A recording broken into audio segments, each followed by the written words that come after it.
Assalamualaikum warahmatullahi wabarakatuh. Alhamdulillah, syukur kepada Allah Subhanahu wa Ta'ala yang mana telah memberikan kita kesehatan dan kekuatan dalam menjalani kehidupan kita di dunia ini. Alhamdulillah, hari ini kita berjumpa kembali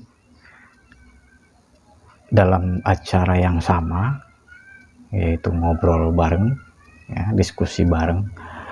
Ya sebenarnya di sini saya aja yang ngobrol sih, sebenarnya saya aja yang ngomong gitu. Cuman saudara-saudara kalau mau ngomong ya terpaksa harus melalui kolom komentar. Oke, alhamdulillah sekarang saya ingin membahas apa sih yang bagaimana sih? Ya maksudnya gimana sih yang dikatakan dengan manusia terbaik gitu. Manusia terbaik di sini yang saya maksud atau mungkin yang orang-orang maksud adalah orang-orang yang memang punya kualitas. Jadi orang-orang yang punya kemampuan, orang-orang yang punya kebaikan, itu adalah orang-orang yang terbaik. Tapi yang perlu kita ketahui sekarang ini, bagaimana sebenarnya orang-orang yang harus memang benar-benar diakui bahwa orang itu adalah orang-orang terbaik. Apakah orang-orang terbaik itu berasal dari, kita lihat berdasarkan dari kekayaannya, keilmuannya, ibadahnya, kecantikan, ketampanannya, atau garis keturunannya, atau apa? Jadi kalau kita perhatikan bahwa di zaman Rasulullah SAW, para sahabat yang berada di sisi Rasulullah SAW, kita yakin, saya sepakat bahwa kita semua, saudara-saudara juga sependapat dengan saya bahwa orang-orang atau umat yang terbaik atau umat Islam terbaik jika dibandingkan pada hari ini. Kenapa? Karena mereka lebih dekat dengan Rasulullah. Mereka lebih mengenal sosok Rasulullah. Jadi jika kita katakan umat Islam sekarang, atau kita bandingkan dengan umat Islam yang umat pertama gitu, itu jauh sekali perbedaannya. Kenapa? Karena memang mereka itu melakukan sesuatu apa yang dilarang dan apa yang diperintahkan oleh Tuhan dan Rasul mereka, itu mereka kerjakan. Jadi sami'na wa ta'ana, apa yang mereka dengar mereka kerjakan, mereka lakukan. Nah, sementara di zaman sekarang ini yang penuh dengan modernisasi, itu kita tidak seperti itu. Konon lagi kita tidak pernah melihat sosok Rasulullah secara fisik, ya, secara real gitu. Sehingga kita juga akan bertanya-tanya, bagaimana sih keadaan umat Islam, bagaimana sih keadaan Rasulullah pada masa beliau hidup gitu, ya, pada beliau masih ada, masih bersama manusia.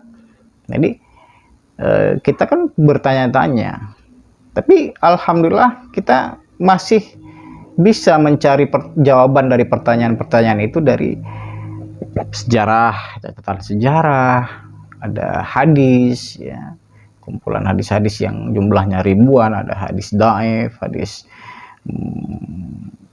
sahih, ada hadis ahad, mutawatir, ya banyaklah jenis-jenis hadis itu, ya, sehingga dengan demikian kita bisa mengetahui bagaimana karakter dan tindakan atau kelakuan serta keputusan-keputusan Rasulullah di masa saat Rasulullah itu masih bersama umatnya. Di zaman sekarang memang manusia itu lebih cerdas, ya, lebih pinter. Tapi sayang, kita cuman hanya sekedar jadi generasi penciplak atau plagiat, atau hanya mencontoh, yang hanya bisa menghafal, ya. Jadi betapa banyak itu sekolah-sekolah atau lembaga-lembaga untuk hafiz Quran ya, yang 10 juz, 20 juz, 30 juz. Itu berlomba-lomba sih. Orang-orang tua zaman sekarang berlomba-lomba menyekolahkan anaknya atau memberikan anaknya bimbingan untuk menghafal Al-Quran ya, karena itulah merupakan satu kebanggaan bagi kita menghafal Al-Quran ya, beberapa juz atau ya bisa semuanya 30 juz. Itu merupakan satu kebanggaan yang bagaimana gitu ya.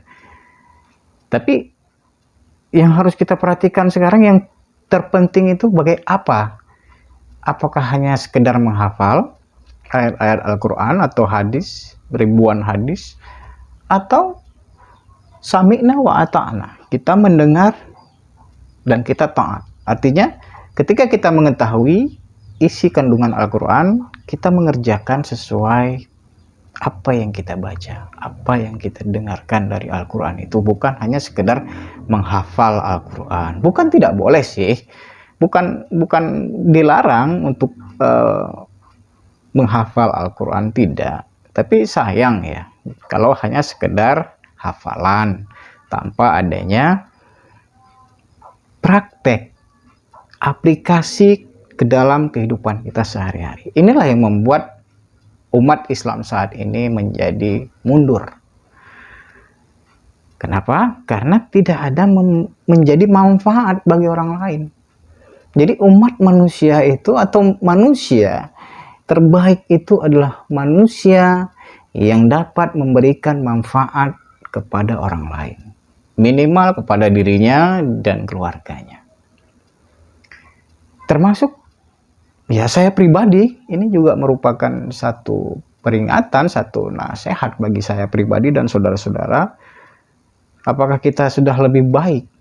Apakah kita sudah menjadi manfaat bagi orang lain, terutama bagi kita sendiri dan keluarga kita, kemudian kepada orang lain, kelompok, masyarakat di sekitar kita? Apakah dengan adanya kita, dengan kehadirannya kita di dunia ini, di tengah-tengah keluarga kita, di tengah-tengah masyarakat kita, apakah kita sudah menjadi manfaat bagi mereka? Jadi inilah yang memang dikatakan umat atau manusia terbaik itulah manusia yang menjadi manfaat bagi orang lain. Caranya, aplikasikanlah apa yang telah kita ketahui. Ya maksudnya, generasi yang terbaik itu adalah generasi yang memang sami'na wa ata'na. Mereka mendengarkan, kemudian mereka kerjakan apa yang mereka perintahkan. Apa yang diperintahkan dan apa yang dilarang kepada kita. Itu yang harus kita kerjakan. Karena apa yang kita ketahui, itu yang kita kerjakan. Bukan hanya sekedar menjadi generasi penghafal. Kita menghafal ayat-ayat, banyak hadis, banyak ayat, bahkan berjuz-juz, bersurat-surat, berjilid-jilid kitab hadis yang kita hafal, tapi kita tidak pernah mengetahui atau tidak pernah melakukan apa yang ada, apa yang telah kita baca, apa yang telah kita hafal. Konon lagi untuk mengetahui hakikat daripada ayat-ayat Allah itu sendiri.